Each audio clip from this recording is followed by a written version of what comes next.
This week's best MMA bets, we're talking UFC Vegas 112. I'm going to give you guys my lock of the week, my most confident picks on the card. We'll talk favorite underdogs, Degen props of the night, and then finish it out with the parlays. So make sure you guys smash that like button. If you're new to the channel, subscribe. Turn the post notifications on and make sure you share the video too. Last week, Savage Dog Lock came to fruition. Joshua Van, not the way we wanted it with the win by injury TKO, but he does get it done as a big underdog. And everybody said it was impossible. With this cage fighting game, with mixed martial arts, anything is possible. So I am riding the high off of a very unpopular underdog lock that absolutely smashed. And to close out the year and go undefeated in the month of December, I'm ready to cook up some magic. It's a Vegas card at the Apex. I looked through and I said, yeah, I got two legs for a Lock City parlay at slight plus money that called my name. So this week we're going Lock City. I'm ready to jump right into it. Without further ado, the lock of the week. Kevin Vallejos and Cesare Oleksiejczuk, two-leg Lock City parlay, going to be sitting around the plus 100 range. If you're lucky, you'll get it at plus 105. These lines are a little bit on the chalky side, but putting them together, I got it at plus money, and I see success as imminent with the calls here. I really have to tell you, both of these guys have massive futures in the UFC, and they're both fighting guys that are more towards that twilight era of their fighting careers. And interestingly enough, both fighting former professional kickboxers. Let's first talk Kevin Vallejos, who's definitely a rising star in the UFC featherweight division. I really think that he is being properly matched with a Chikadze, who's showing signs of slowing down, struggles with the pace and explosiveness of some of these younger guys. David Onama had him backing up in moments of the fight, and his wrestling defense, I don't think it's gotten better over recent years. I think now that he's towards that final, maybe two fights of his fighting career, maybe three at 37, his skill set seems to be deteriorating, and I like Giga Chikadze. I've talked to Giga Chikadze on the money line. Like, I got love for Giga. He's got great kicks, but I have to recognize when it's time to go against him. And this 24-year-old Kevin Vallejos is a special talent, okay?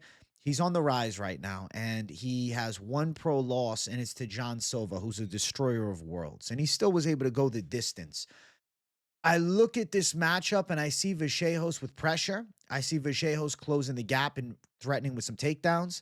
And I think Vallejos can just show the youth, the speed, and the potential in this matchup and like living up to the hype. I don't think Giga Chikadze is putting him away. I think that seeing Vallejos' style being like a pressure forward kickboxing approach, I think that will stifle the offense of Giga. I think for Giga, I mean, to have success, I feel like match him up against more, aging guys or potentially just guys that are willing to give him space to work, right? They're kind of throwing Giga two fights in a row against athletic pressure strikers. And I think that Kevin Vallejos has boxing range success. I think that Kevin Vallejos, though, is also able to wrestle with Giga Chikadze. I don't see the 37-year-old Giga shutting this prospect down. Is it impossible for Giga to have some moments throughout this fight? Absolutely not. I'd be lying to you if Giga couldn't land some nice kicks to the body. But you're going to notice there's a hand speed difference, and you're going to notice Giga struggling to keep this kid off of him. Now, I don't mean in wrestling just takedowns and keeping him off of him grappling, but I'm talking about boxing and range. I'm talking about close range work against the cage. I think Giga is forced to move backwards a lot in the fight. I think he's forced to try and move laterally for a lot of the fight. I think this will dwindle the gas tank. I think Vallejos is going to land big punch combinations against the cage. I think he is going to threaten with some grappling. I wouldn't be surprised if he mixes in some takedowns and showcases some of the ground skills and just shuts down an aging guy in Giga who's beyond his prime. That's the truth of it all. Giga's not primed. It'd be very interesting. Prime Giga, like the Giga that knocked out Cub Swanson or something like that, versus Kevin Vallejos.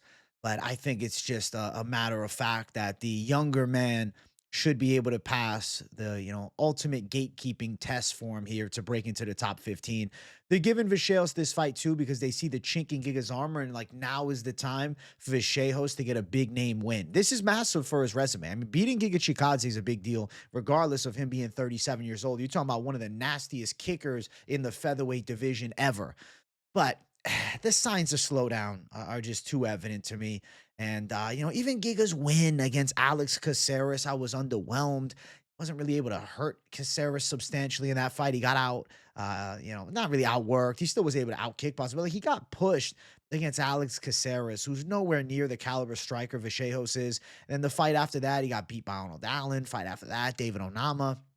Giga still shows a good chin, but I definitely don't think he responds to punches as well as he used to. And he's forced to kind of cower and circle away. And I think Vallejos is going to be on him and landing some big shots, out kickboxing him even against a kickboxer. But it's MMA kickboxing. It's different than gloved kickboxing. And I think the pressure of Vallejos should melt the aging Giga Chikadze. But I do think Giga probably goes the distance here. If Vallejos knocks him out, it's a huge deal. Vallejos does have 11 knockout wins to his credit. And he does have some serious power in his hands, but, Giga Chikadze, one thing we can always say about him, never shown a lapse in durability. He has taken some big shots and, tends to continue on. So I assume Vallejos shuts him down, wins a unanimous decision. A knockout would be sensational, and that'd be a huge deal. He'd be the first guy to ever KO Giga inside of MMA, but I favor the side of decision. Now, for Cezary Oleksiejczuk, this is super Oleksiejczuk. His brother is... McCall is good. McCall can box, but Cezary can really move. Like, Cezary has the southpaw boxing pressure, but he has just like fight-stopping power and fast hands to go alongside of it. And he's taken on Cesar Almeida that like many will be tempted to maybe attack as an underdog because, hey, Cesar Almeida was a pro kickboxer. He's got, fights with Alex Pereira, even had a win over Alex Pereira in kickboxing. But truth be told, Cezary Oleksiejczuk's hands are better. Cezary Oleksiejczuk is the better boxer. I don't care about fighting in pro kickboxing. Cezary can box, dude. Pro-level boxing with serious power in both hands, with good ability to close distance, back people up, and a fast starter. Cesar Almeida, he was getting boxed up by Abdul Razak Al-Hassan. He got dropped, and Al-Hassan is, an older guy in the middleweight division. He's a former welterweight. He got crazy, and Cesar, high-level vet, able to catch him with a counter. The difference between Cezary Oleksiejczuk's type of power and the power of like an Abdul Razak Al-Hassan is Abdul loads up. Cezary has power in straights, and the straight shots get there first, and it's a lot harder to counter clean, straight, and accurate punches down the line than it is to, Abdul Razak Al-Hassan's big power style throwing wild bombs, and a guy in Abdul Razak Al-Hassan who we've seen knocked out multiple times in the UFC before. So I think that Cesar Almeida is going to get chinned. I don't think it's just going to be a win for Oleksiejczuk. I think he'll knock him out. But I will also bring forth a caveat. If need be, Cezary Oleksiejczuk can 1,000% take Cesar down, out-grapple him, and submit him as well. So if he chooses to mix in takedowns, I think that would even be more of, a success-based path for Cezary Oleksiejczuk. But he doesn't really need to. Like, I really think he's going to be able to box with Cesar Almeida. I think Almeida's going to struggle with the speed. I think Almeida's going to struggle with the pressure. And I think ultimately Cesar Almeida is getting chinned in the first round, probably. But if Cezary chose to grapple, he does have 2 submission wins. Like, he knows how to grapple. He trains with fighting nerds. He could mix in some, takedowns and whatnot. But I think the stand-up is going to be everything. Understand that Cezary Oleksiejczuk is an MMA fighter. Okay, the dude had 31 amateur MMA fights. Do you guys understand? This is like a problem. Like, this is different, man. 31 amateur fights, not including his juniors MMA fights. Like, Cezary Oleksiejczuk, he made his amateur MMA debut in 2014, okay? He made his amateur debut at 14 years old. This is different, man. He's done bare knuckle MMA. Like, he's done modified cage boxing. I'm telling you right now, I think Cezary Oleksiejczuk is a serious threat to anybody outside of the rankings right now. Like, I really think he might be a future contender. He beat Tom Breeze by knockout, who's an ex-UFC fighter, took out Chris Fishgold, who at one point was fighting in the UFC. He knocked him out. Like, he's literally destroyed some UFC veterans in a minute and 30 seconds or less. Like, I'm telling you, if you don't know about Cesar Oleksiejczuk, you didn't watch Contender Series this past season, you might be looking at the best prospect off Contender Series this year. Definitely, I think not only a win, but a knockout win. I think that Cesar Oleksiejczuk is fantastic. I'm a fan, and I got to tell you, I think the future is very bright. Now, of course, you can lock city parlay it, put them together. Or if you're interested in more of like a chalky bet, you can consider just going with the confident side of Cesar Oleksiejczuk at minus 205. On the side of Vallejos, you can't really bring forth much for a money line at about 3-1 odds. But, you know, there is something to be said about an Oleksiejczuk inside distance prop. Maybe that catches your eye. It's about minus 115. I think that's very live. Oleksiejczuk by knockout at plus 140. I think that's incredibly live. Less likely is the sub, but more value on it at plus 550. And, you know, club and sub, not out of the realm of possibility. So inside distance at minus 115. Pretty nice for Cesar Oleksiejczuk. I like him to win inside distance. I feel like I'm picking both to win, but you can kind of hear my even more strong favor of Cesare. I think it's just because he's also taking on like a lower level threat than a Giga Chikadze, who's a ranked contender. And I genuinely have this faith in Cesar Oleksiejczuk being like a serious talent. And from what I've seen, I've been nothing short of amazed. So Cesar Oleksiejczuk, Kevin Vallejos, parlayed up. Lock City Parlay, I think it should hit, and it'll get you some plus money. So let's jump to the most confident pick section. I just went on an absolute tangent and a half about two of the most confident picks that are, you know, not going to be repeated in this section as far as me talking about it, but I'll bring them all up on the screen. Obviously, Vallejos, Oleksiejczuk, yeah, they're going to be there. Yaroslav Amosov, if you have not watched him fight, what I'll tell you about him is he is a monstrous wrestler, grappler with decent kickboxing, who's gone 5 rounds, who shuts down a Neil Magny. This is really a kryptonite for Neil Magny. Like, if you look at Neil Magny's comeback wins as of recent, they've been awesome. They've been awesome. I mean, knocking out Eliseo Zaleski after losing the whole fight. Like, Jake Matthews nearly subbing him, probably, you know, should have been stopped. The referee fumbled with stopping the fight and then saying it keeps going. Regardless, you know, he wasn't out. It's still unfortunate result. And then he comes back and wins by submission. And then even the Mike Malott fight, he's getting dominated on the ground. There's not going to be mistakes by Amosov. Amosov is going to destroy Neil Magny. It's not about if Yaroslav Amosov wins this fight, guys. It's not about if. It's about how. And I actually think that Amosov is really live to go out and strangle Neil Magny with a front headlock position, Darce choke, anaconda, even potentially a ghillie. I think Neil Magny is going to get tapped, and I think Amosov, he's at a perfect spot, right? These Bellator guys, right? They've been throwing him to the Lions. This is not one that they're throwing to the Lions. They're not giving him a nightmare matchup for a debut. He's actually being treated almost more like Rainier de Ritter getting a GM3 in a debut. I think that Amosov is very live to win by sub. Now, money line is minus 400. You have to parlay it. But Amosov to go out, win by submission, sitting at plus 170, I don't think that's far-fetched. I mean, the guy's got 11 wins by sub. We've seen Neil Magny strangled or submitted. Not every time's been a strangle, I don't believe. I'd have to double check. But we've seen him subbed 6 times. Lost to submission against what? Gilbert Burns, lost by submission. Lost by submission against Shavkat Rakhmonov. Lost by submission against RDA. Right? Lost by submission against Damian Maia, the great and powerful. Lost by submission against Sergio Moraes, long time ago. OG grappler.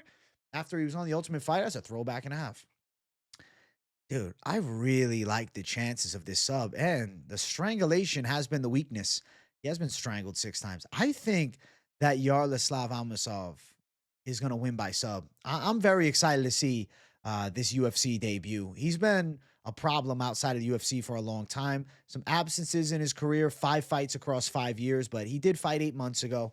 And I expect him to make a splash here in the UFC debut. I think this is going to be a proper showcase type of matchup for him. And I think he handles Neil Magny for sure.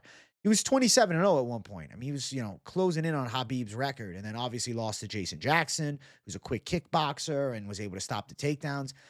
Magny at 38 can't deal with a prime 32-year-old Amosov, who I think keeps getting better.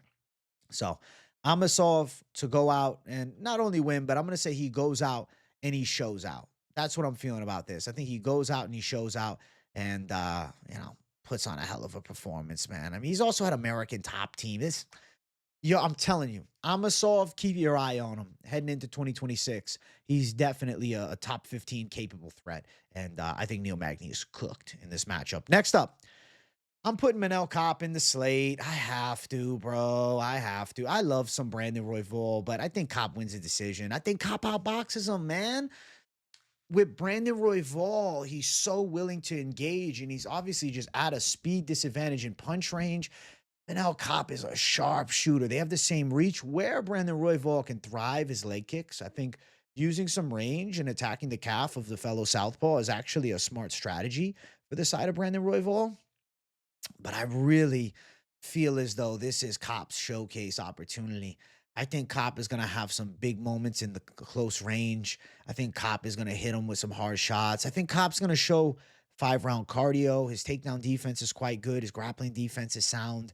And I think that Brandon Royval is outgunned. I think he will give a gutsy and a heartfelt effort. I think that he's definitely going to put it on the line. I'm not saying we're going to see the side of Brandon Royval KO'd in the first round. That would be something to behold. But I think it's a back-and-forth 5-round battle, and Brandon Royval coming off the Fight of the Year contender against Joshua Van. Potentially another one that could be a Fight of the Year contender. But I think ultimately Manel Kape is just too sharp of a striking blade, and I do think wins the battle of significant strikes and able to stop the grappling attacks. For Royval, he's going to need a back take of some kind and some grappling control. A lot easier said than done against Manel Kape. 3-1 favorite, Manel Kape. Wide as hell, should be closer, but I'm not going to exclude him from a most confident picks section just because I think the odds should be closer. I do think 2-1 odds are a lot more sensible. If you look at the opening lines, they actually opened up at 3-1 where it's sitting now, but you could have got it at around -200 back December 5th, about 5 days ago. The line is now collapsed down. So yeah, I think Manel Kape should show out. Brandon Royval has been a savage dog lock for me. I locked him against Tyra, and he was successful. I've picked Brandon Royval in the past. Obviously, I picked Joshua Van against him last time. Now taking on another dangerous striker. I think this is just a tricky matchup for him, and I favor Manel Kape to handle. So 3-1 favorite, and picking Kape to go out and get it done. I do want to drop you guys one more special edition. I'm going to put a value line in, okay? I'm going to put the value of the line. I think you have to choose the MMA fighter over the jiu-jitsu specialist and Nzechukwu at -126. Something to consider on the money line. I really will tell you, I got screwed sideways. Joe Anderson Brito was going to be the most confident picks against Melsik Baghdasaryan. Obviously, that fight canceled. He now fights Isaac Thompson, which, there's a whole different discussion. That's a very different stylistic matchup and a hard one at that. We'll get to it soon. I really, really have to tell you guys, I think that the side of Kennedy Nzechukwu should probably knock Buchecha out. I think Nzechukwu is a lot more dangerous at striking than Boudet. Boudet's kind of like a big smothering body, and he was able to shut down Buchecha, whereas Nzechukwu a knockout specialist with fast striking and legit sharp kickboxing. Volter Walker got to him, but Volter Walker is a primed animal. Buchecha is, an ex-BJJ champion with 7 pro MMA fights, and I'm just not impressed. I don't even think he should necessarily still be on the roster if we're letting Martin Boudet go after fighting him. So at close money, Nzechukwu, a damn, 20-fight veteran? Like, this is a big difference. 20 MMA fights versus 7. I don't care how many times you've had, world-class jiu-jitsu matches. MMA fights are completely different. When people are throwing shots at you, trying to put you to sleep, it's not the same as somebody just trying to choke you out or, catch a limb. Very different. So I think that Nzechukwu, albeit, if he gets a leg entanglement position against him, he could be in trouble, or potentially if he gets his back taken, something like that. But takedown defense is sharp, man. And unless Buchecha really pulls out something crazy, I don't think he's going to. I think Nzechukwu wins. And I'll be real, man. In one championship, the drug testing protocol is substantially less, and there's been a bit of a melting of the physique, and I think that Nzechukwu should be good to go. Now, as far as the most confident picks, it's the big 4 with the extra 5th. Normally, I feel like I'm so quick to adding more, but this card, man, we're at the apex. There's some testy matchups. My initial most confident 5 got thrown for a fucking loop with the Brito fight getting switched up. So, yeah, I'll throw a value line in there with Nzechukwu that I think is live to end up hitting, but I'll just keep it honest. Am I as confident as I am in Cesare or, Amosov or Vallejos, or even Manel Kape? Not necessarily, but I do think at minus 126, Inzechukwu should be a 2-1 or even potentially minus 250 favorite here against a guy who comes from a base of jiu-jitsu and is very new to mixed martial arts. He's been fighting for a little while, but still newer to mixed martial arts, and one championship heavyweights are pretty trash. Okay, that's just me keeping it an absolute buck. And without steroids in the equation, that changes things too. I like what I'm looking at for those as far as the most confident picks, but I'm just going to like whisper something. I have an honorable mention. I'm just going to say it. We're not going to elaborate too far, but I do think Melky Costa's live too. I love Melky, and I think Melky's going to win 2 out of 3 rounds against Charriere. So just something to note. If you want another value line, minus 115, Melky Costa. If I had to add, a value 6, better than, minus 400s and shit, I feel like he would be live to show out. So something worth noting. And I want to talk favorite underdogs. Let's jump to that section. I'll go one by one. It's a weird card for favorite underdogs, okay? So if you guys don't know, Joanderson Brito, his fight got canceled. He was supposed to fight against Baghdasaryan. Now he fights one of the best up-and-coming prospects outside of the UFC and from LFA, Isaac Thompson. I'm thinking Isaac Thompson. I'm not sure of the official prediction because when you got a short notice guy like on days, I got to see him on the scale. How does he look? But Isaac fucking Thompson, team alpha male prospect, good stand-up game, good wrestling game. He's kind of a substantially worse stylistic clash for Brito than the side of Melsick, who's kind of just one-dimensional kickboxing. Isaac Thompson, he's not going to get out-grappled, man. He's coming off the win against the EV last time. I mean, this is a guy that knocked Lahayan Douglas out. Lahayan Douglas is one of the best performers on this recent Contender Series, event. Last season, rather, event. I'm thinking, is Isaac Thompson about to throw a monkey wrench in the plans? How many times have we seen these short notice guys just absolutely show out? I feel like Isaac Thompson, I don't know what the lines are. They're not even out yet, but I wanted to mention in the favorite dog section, I'm assuming Isaac Thompson's going to be the dog. I think he's a tricky fight for Brito. He's 3 inches taller. He's got a good wrestling base. He's got legit striking with knockout power, fast hands, likes the southpaw stance, but can switch hit. Dude, Joanderson Brito was preparing for a one-dimensional kickboxer that he was going to be able to take down at will. To now shift to like a real hybrid MMA fighter with power and grappling and good cardio, I think Joanderson Brito's going to end up losing this one.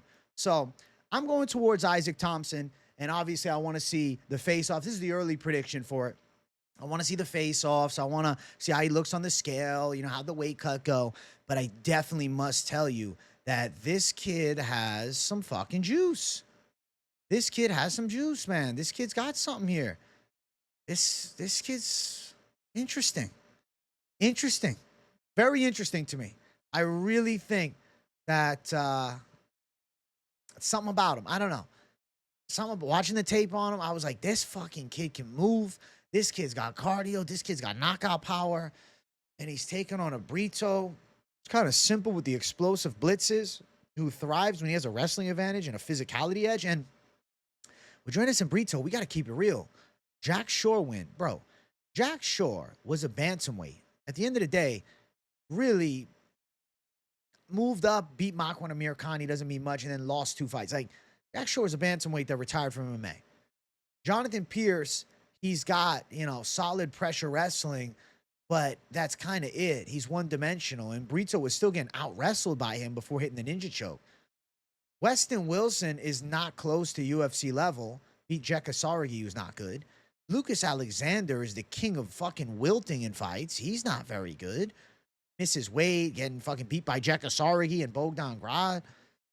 His biggest win is the Andre Fili 41-second KO in his second UFC fight after losing a Bill Algeo. And then he beat Diego Lopez in 2021, long time ago, on a technical decision. Long time back. Chepe outside of the UFC. But I'll be damned. I think Isaac Thompson's a bad stylistic matchup for him. I don't know what the line is yet. I haven't seen the lines. Let's check right now if the lines are out yet. I literally checked right before recording, and there wasn't any.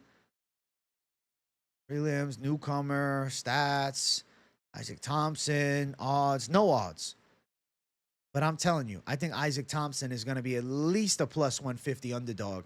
And he does check boxes for Savage Doglock, but we don't know the odds yet. So he can't officially be the short notice Savage Doglock, but definitely an underdog that I think is going to end up bringing a hell of a fight to Brito, and at the very least live to make it a war. And I don't know. I'm excited to witness it, man. We shall see. And I look forward to some more about this fight later on in the week when we have the face-offs and whatnot. Now, I have two more dogs. I'm actually just going to bring them both up at the same time. We got the ladies. I'm picking two ladies underdogs. Croden, Lemos. Why Croden? Because I think she can win the striking battle. I think Croden can stop the takedowns. I also think Luana Santos moving up from 25. She was at 35. She was at 25. I don't know, man. I'm not sold on Luana Santos. Croden's the better striker. I think she can land bigger shots. But is it a great underdog bet? Maybe not. But I do think she wins a competitive decision. Plus 105, it's close money. Like, you know, it's not jumping all the value. Like, the Isaac Thompson one got me, like, giddy and excited. This one is like, oh, I think she wins a close fight. Stop some takedowns, land some bigger shots. She's the bigger girl, 3 inches taller, hits harder. I think she's live. And then on the opposite end of it, the other ladies fight, Amanda Lemos, Jillian. I'm shitting bricks on this one. I'll tell you guys straight, okay? There is no fucking fabrication from me. You guys know I keep it real AF on this show. If Jillian gets on top, it's game, set, match. Lemos is not getting up. That's the problem. But if they're striking, Lemos is way better. And Lemos has good hips. She stops takedowns well. Problem is if Jillian eventually gets there. I mean, the 30-year-old versus the 38-year-old. And I feel like, I will say, I might be a little bit over-impressed by Lemos' takedown defense because she stopped Tatiana Suarez's attack. But I think Jillian's a more creative grappler than Tatiana Suarez. So, again, one that I'm torn on, you know? And we'll see. We'll see. Friday, we'll see. I'm not necessarily saying I'm pick flip and everything, but I'm more telling you, as far as underdogs go, you got women's underdogs with pathways to victory, but especially for Lemos and Croden, like on the ground, they lose to the women they're fighting. In the striking, they win. At the very least, you can say, hey, well, Croden's 34, not 38, Lemos 38. But she did just come off a camp for a wrestler. So I do think if she's stopping takedown, she's going to out-kickbox Jillian. She'll be a lot faster in stand-up, regardless of the age. But on the mat, Jillian Robertson is like a cinder block from top position and suffocates people. So definitely point flip fight. Odds a little too wide in my take for Jillian. I mean, minus 200 favorite against a former title challenger in Lemos at plus 170 who has a win over Mackenzie Dern, the champion. Yeah, I think that's a little crazy. So Lemos still on the most favorite, or on the favorite underdog slate, regardless. I want to talk about Degen props. I want to discuss some things. And yeah. We're going to discuss it all. Let's jump to Degen props now. So the boy sees something. Cesare Oleksiejczuk inside of the distance at minus 115. Fucking fabulous. Cesare Oleksiejczuk by KO, okay, plus 140. But the submission is not out of the realm of possibility at plus 550, but with Cesare's violence first mentality and the fact that his brother don't sub people, I think they like knocking people out way more. So I do think KO makes the most sense, and I think that Cesare Oleksiejczuk is going to end up starting fast. I don't think Almeida can keep up, and I think he's live for a first-round KO at plus 250. Now, let's keep on going from there as far as the props and whatnot are going. So next one, Amosov. Submission. I already mentioned this, but I will mention it one more time. I think he's going to sub Neil. Plus 170 range for the sub. I think Amosov is live to sub. Takedown, control. Neil tries to scramble up, makes a mistake, strangle is in. I think there's a real possibility that submission hits. Sean Sharaf and Steven Asplund under 1.5 at minus 175. Bro, they're just going to swing wild fists until the other goes to sleep. Somebody's getting KO'd. Fight ends in KO. I'll be shocked if fight ends in anything else. Ends in KO is minus 350, okay? I do think Asplund by KO, that's minus 125. He's bigger than Sharaf. I think he's got better boxing combos. And I think that, coming off that Contender Series win, the confidence has to be through the goddamn roof. And I got to say, I like the dude. He's a savage. I like his elbows. I like his boxing combos. He's not good at grappling, but Sharaf doesn't grapple, so it works out nicely for him. Ladies fight, Santos, Croden. I think it probably goes over 2.5, minus 250. Granted, both girls coming off finishes, and Croden can land some big shots, and she does have some power, and the knockout is plus 450 for her. Santos by sub also plus 450. I think those would be, possibilities, but I see a competitive fight between the two ladies, and Croden's size being a factor, and Croden probably winning second and third. Santos slowing down a little bit after getting pieced up on the feet and failing some takedowns. I'll favor Croden to outdog her, and I do think it probably does hit that over 2.5 mark. Now, another one that I think is a possibility. I mean, that chin of Brandon Royval is something to behold, but I do think Manel Kape wins. Kape by decision at plus 265, and then I think Vallejos wins against Giga, but it's probably unanimous decision. Vallejos unanimous decision plus 200, straight decision sitting at plus 130. Even the KO is not worth it at plus 190, and I think decision just makes a lot more sense for the fight. So quick little run through on some of the prop betting side of things. Another one that's intriguing, Oleksiejczuk Buchecha. I feel like Oleksiejczuk might chin him. It's plus 160, so not jumping out with wow factor as far as what the prop looks like, but something that stands there. We're going to talk props a lot more in depth on PropAholics tomorrow, and, we always kind of cook up some magic on that show, but some things that have crossed my mind here that I wanted to just mention on this show. And then, like, Melky Costa, it makes too much sense that Melky Costa wins by decision, right? Decision win for Melky Costa is plus 130, but the submission is plus 800. So the Degen side of me is like, he could be the second guy to submit Charriere. He can take his back. He's got long limbs. He's got good gillies. He's got tight strangles. Melky Costa kind of has the proper physique to submit a guy that's athletic like Charriere. So possibility of Melky Costa getting the sub too. But I don't want to go too much crazier. There's the prop slate. We also have a new fight added, Bobby Green, Lance Gibson Jr. My word. I'll be doing my official prediction on that later tonight, and we'll talk about it again more in depth tomorrow. So, yeah, stay tuned. We got updated shit coming. I got a 39-year-old Bobby Green versus a 30-year-old that, is kind of a busted Bellator prospect, but he is 9-1. But his last two fights are against complete shit cans, and he hasn't fought in a year. So, some red flags all around, man. Welcome to UFC Vegas 112. I want to jump to everybody's favorite section. Let's talk some parlays, and I can already hear it. Bro, Vallejos is in too many. What if he loses? Well, if he loses, that's why I have other ones. But he'll win. It's fine. Vallejos, Amosov, minus 150. I do feel like this is safe city. Now, I must add that after doing the Vallejos, Amosov one and then closing it out and starting the show, I was thinking to myself, damn, like Amosov and Cezary Oleksiejczuk is actually really good at minus 114. So add that in as the safe city caveat. Is instead of Vallejos, you got Oleksiejczuk and Amosov. And that's why you don't screenshot and bail and you listen, because I got a lot to say. Below it, Vallejos, Oleksiejczuk, plus 100. You can find it at plus 105, depends where you're at, but I didn't want to overshoot and lie. Like, expect around plus 100. Down below that, we got the over and the under. I put over 1.5. That's a complete mismark on the Asplund Sharaf fight. It's an under 1.5. It was actually meant to say over under, and that's why you listen.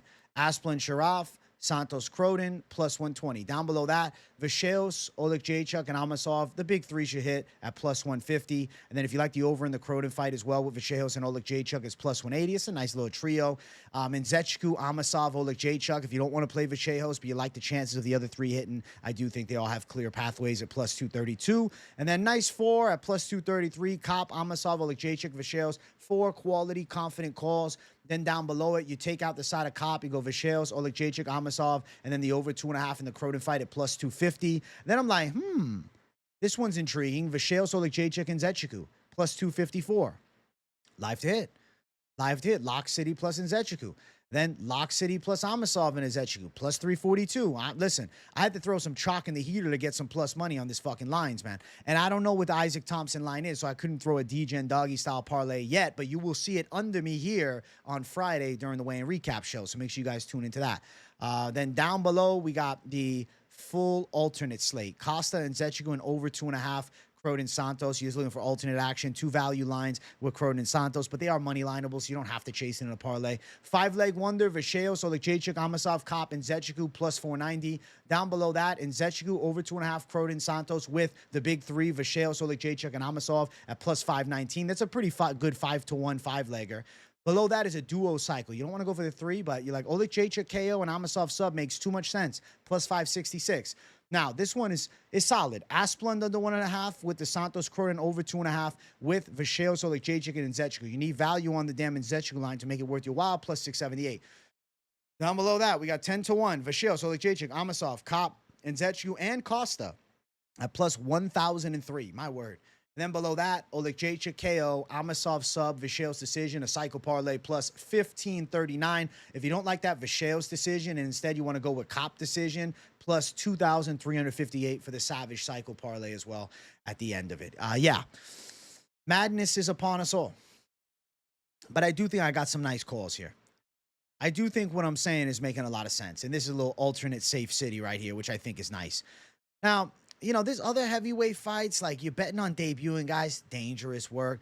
Bledá, I think she wins, but she's been out a while, you know? It's like risky shit. There's risky shit that can be thrown in, man. And I think I got some good safer calls.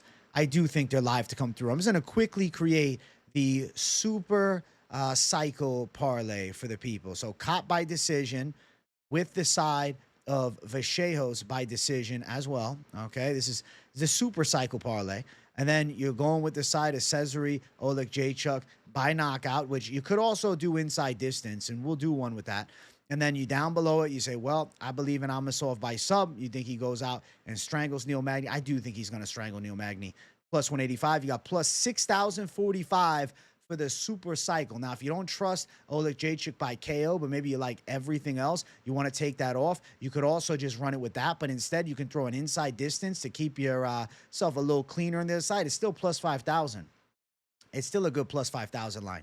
And for those that maybe don't want to go Vallejos wins by decision, maybe you just got a bad feeling about Vallejos going out and winning by decision. It's just not calling you. Plus 1987. And then you're like, all right, these three is calling me more so. But you're like, I still think Vallejos wins. Maybe you're like, yo, but I don't want to risk it on Kape. I think maybe he loses, or maybe, you know, he wins by knockout. You don't like it. All right, plus 659. Amosov submission, Oleksiejczuk ITD, and then Kevin Vallejos. But we can switch it even more so. You don't want Amosov on there? You're like, fuck it, take Amosov out. I don't trust the submission. I don't want to do it. You know, I'm not doing a debut and sub. All right, plus 166 just for these two, but we can run it like this. Amosov, Vallejos, right, with Oleksiejczuk to win inside of the distance. I mean, this shit seems quite live to come to fruition as well. And then, like, from here, we can take it to another level. Throw in Kape plus 344, or maybe you're like Nzechukwu to win, it's plus 489, and then with the side of Kape plus 685. You know, this card is like you really got to add some fucking lines to get some wild shit to happen, or you can just go prop chasing and throw some prop parlays together. I'll do more prop parlays after we get the people's votes in tomorrow during PropAholics, so don't miss it, 8 p.m. Eastern time this Thursday. I'm going to keep dropping bangers and heat all week, and, you know, I think this week's parlay slate, a pretty damn good one. And I'm excited to watch it all unfold. All right, drop a W sneaky in the comments if you stuck around and listened to everything I said instead of just screenshot and build. Shout out to all of you. Make sure you guys smash the likes, hit the subscribe button, and turn on the post notifications because you don't want to miss a video or live stream. And also hype the video. That's YouTube's new thing. Hype it up for your boy. W in the comments if you got nothing to say. But do you agree with my Lock City parlay? Do you like my calls? You have a different underdog? What do you think of Isaac Thompson, huh? Some interesting stuff. I think Vegas 112 is actually going to be a good card. I'll be live for the whole thing. Tune into the Fight Companion, 7 p.m. Eastern time this Saturday. There will be no UFC for 6 weeks after Saturday, so this week's best MMA bets, it's going to be a little while before it's back, but I will still have content on the channel, so tune in. I'll have live streams almost every day. I'll have some gaming streams I'll be doing Tuesday, Thursday, Saturdays, things like that, maybe even a Wednesday in the slate. We'll mix it up, but there's going to be a lot of stuff still coming out. I'll be reacting to news, doing drama videos like I did yesterday, and, you know, fight announcement reactions, and also some early predictions. So keep it tuned in for all the good stuff on the channel. I love you guys. Thank you all for watching, and I'll see you all in the next one, all right? See ya, everybody. Peace out.